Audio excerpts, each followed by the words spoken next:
the importance of checking boxes.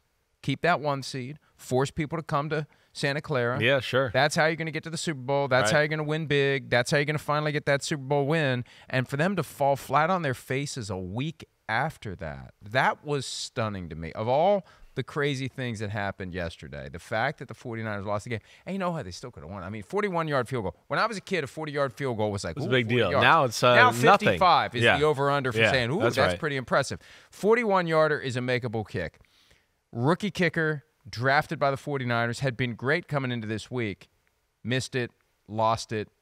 And that, like, how different we would have felt if the 49ers had just made that kick. Yeah. Through it all, they still find a way to win. They take the best punch the Browns have, and they still win the game. But there it is, trailing, and it's no good, and the Browns somehow win that game. Unbelievable day. Unbelievable. Great win for the Cleveland Browns. We know that. I think you're kind of, but we can also say kind of an ugly loss for the 49ers. Both can be true. I mean, yeah, to your point, the 49ers did not play well, and there they were with what we would deem, like you're saying, a chip shot field goal to win the game. And we were talking about, hey, Brock Purdy wasn't very good, but they make this field goal, we're going to go, well, he was clutch in the big moments. That's all that matters, right? So, that's what the end of the football game can do to a football team. But Cleveland, I mean, as we are right now, is historically good on defense. Historically. And like we talk about, we kind of wax poetically all the time about the 49ers, right? And their aggression and aggressiveness and their no hesitation. And yes, coach, I'll run through the wall right now. Cleveland's one of the first teams I've seen that match that yesterday. I mean, hit for hit, blow for blow, starting off in preseason. I mean, in the pregame, maybe that's what Stefanski was talking about. I saw it in your eyes. You guys are crazy. So I think that was the first thing there. But then, hey, we also know it's a game of emotion. One team's chest out. We beat the Cowboys, and we're the best thing on the earth right now. Another team's playing through fear, and we got to play our best. But they still have the confidence that they can do it because they still got a lot of damn good players on their locker room. It's a bunch of grown men who think they can do anything. And if they come together in the right way on a Sunday at 1 p.m., we can do anything together and accomplish anything together. And that's what's great about NFL football right there. Even when you're the lesser team, you can certainly make yourself believe because there's enough studs in the locker room, the coaching, everything to go, wait, we can beat this team on this day right now. And, good for the Browns because I'm with you. When Deshaun Watson, I heard, was out, I was like, well, they're not going to win this game no matter what. And there's still something weird going on with Deshaun Watson. I was doing some digging on this yesterday, and it may have been something that we would have addressed last night on Football Night in America, but for the fact that the Browns won the game. Right.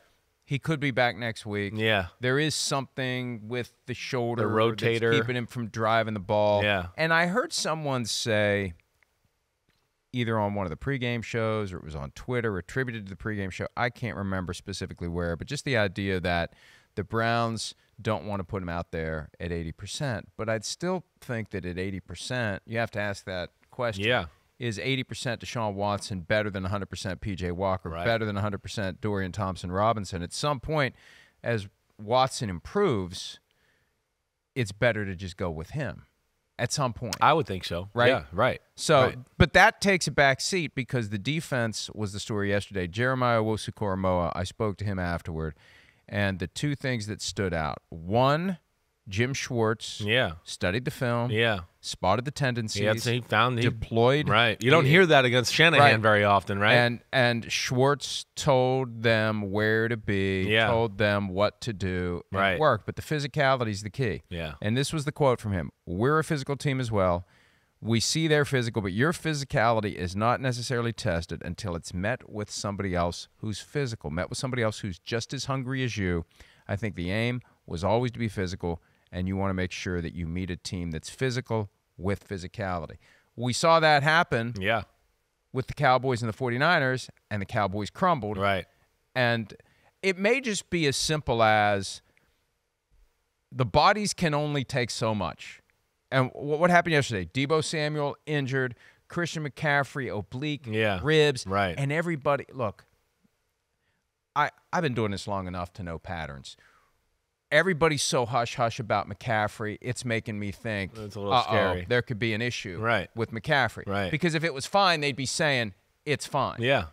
Everybody's keeping their mouth shut, which makes me wonder what plan they have in place to get a replacement, get somebody signed. That's part of the strategy of this. When it's time to start calling the free agent running backs, and maybe even work a trade with somebody 2 weeks and 2 days from the deadline, we don't want people to know that Christian McCaffrey's messed up and going to miss time. So everybody's keeping their mouth shut about it. But that's the bottom line. Rib, oblique, and nobody's saying anything. Yeah. With Debo, it's shoulder, x-rays negative, MRI today. But again, the human body can only take so much. That was the big concern for the 49ers coming out of last week. They're going to keep winning games. Right. But can they stay human healthy? beings can't keep taking this kind of punishment week in and week out. Right. Well, when we had talked about McCaffrey, right, you've heard me say a few times where if I could say one thing to my buddy Kyle Shanahan, I'd be like, hey, let's not kill the guy here through the first 6 weeks of the year. You need him for the long haul. And they are, they're wearing him out a little bit. And to their credit, I mean, it's working, and he wants it. And, of course, he's a great weapon, and he's a dual threat weapon with what he can do in the run game and the pass game. But, I'm sure there's some concern there. We've talked about these type of injuries before, right? Those ribs, the oblique, whatever. You pull an oblique muscle, he's going to be out for a week or two. It hurts, right? And then, you're a running back who's making jarring cuts and turning your body, and, oh, wait, the ball's thrown behind me, I have to twist to get it. That'll affect that type of play there. Although a little Toradol might help. So that it'll definitely help. That. but I think the physicality, the specialness of the Browns defense, which is a lot like the 49ers in the fact that they can just get to the quarterback with 4. They got fast linebackers at the second level.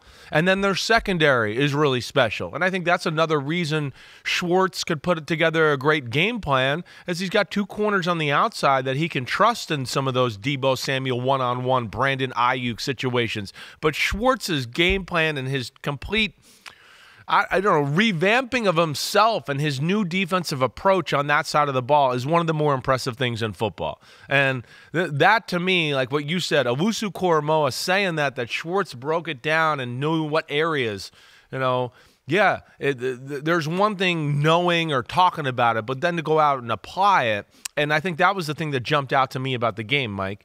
We see the 49ers so often. Yeah, we know Purdy's good. We know McCaffrey's good, right? But it's the tricks, the Shanahan specials I call all the time. None of that went on, right? The screen passes, the speed sweeps, the reverses, the toss, crack, cut back, the Debo Samuel, right? That wasn't working well. Brock Purdy was off his game. He was inaccurate and bothered by the wind and I think the wet football.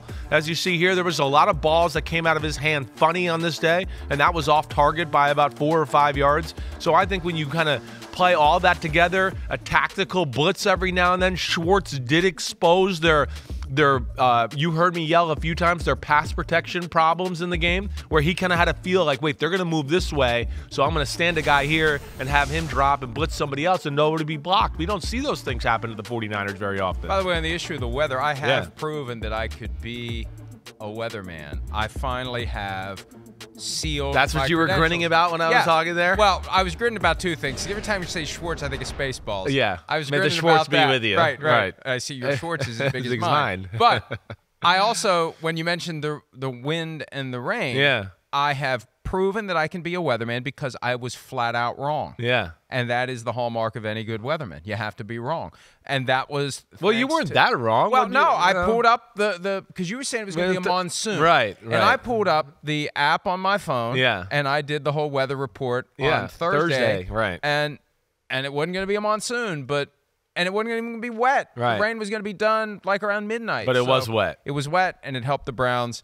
The Browns is the Browns, and the Browns win. Here's Kyle Shanahan and Brock Purdy from after the game on the loss to the Cleveland Browns. There's a lot of stuff from this game that we got to improve on. I thought we made way too many mistakes on offense. Just losing a couple guys in the game. We had to switch a couple guys around, and we weren't quite ready for that, which starts with me with too many mistakes. And this is our first time having to come in after a loss in a long time, and it's time to get back in, go to work, and make sure we come back next week stronger. There was definitely some throws and opportunities that I feel like that were there for me, and I missed on them. Definitely gonna be real about it, and we all gotta look ourselves in the mirror and see the flaws and stuff and get better from it. But it starts with me. 15 straight regular season wins for the 49ers. They were on the brink of a franchise record. The 89-90 49ers had won 15 in a row. One more would have made it 16, and it was not to be. The Browns are better than 3-2. I know you are what your record says you are. The Browns are better than 3-2. And for they should have beat Pittsburgh that night. The Steelers on the bye week, right? So I hope you enjoyed your time off, Mike Tomlin. You got to watch the Ravens win, the Bengals win, and the Browns win. Yeah. And the Bengals and Browns wins were impressive because the Bengals beat a one-loss team and the Browns beat an undefeated team. And the Steelers lost a half game on everyone by not playing at all because everybody else won. And that division is nutty right now. And if the Browns play defense like they did yesterday, they are going to be there at the end of the conversation. Right. And they'll have a chance to do to somebody in January when if you're playing outdoors, it's going to be kind of like that. You've got the opportunity to rise up and do it, whether it's Deshaun Watson, P.J. Walker, Dorian Thompson-Robinson, Brian Sipe, playing Vinny Testaverde, whoever it is, it isn't going to matter. Well, I mean, with that type of defense performance, you're right. They don't need a lot from the offense like we saw yesterday. They ran the ball, pretty effectively, and then made 3-4 plays in the pass game? I think that's basically what you would break it down to. I mean, 2 big plays to Amari Cooper, another big play to Njoku at one point. But I mean, but when you have that type of defense, that's all you need. We've seen that from great defenses in the past. I mean, the performance we saw yesterday from a play caller in Shanahan, who's as hot as anybody in the sport, right? Him or Mike McDaniel, they got everything that we talk about on offense to be successful. And then to hold that offense and the 49ers and, Brock Purdy, who's the second coming of Tom Brady, everybody was telling me last week, to 26 yards in the second half. 26.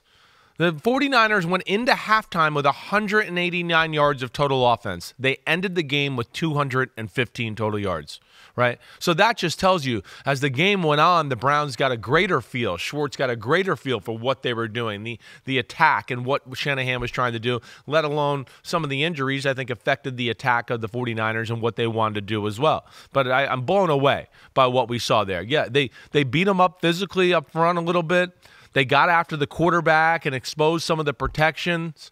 As we saw, and even, the interceptions, some other throws, there was people in passing lanes all day long. Nothing was easy. We didn't see like we've seen the first 5 weeks where we go, whoa, there's Deebo Samuel. Nobody's in the screen. He's running. Well, there's McCaffrey. There's only one guy within 5 yards of him.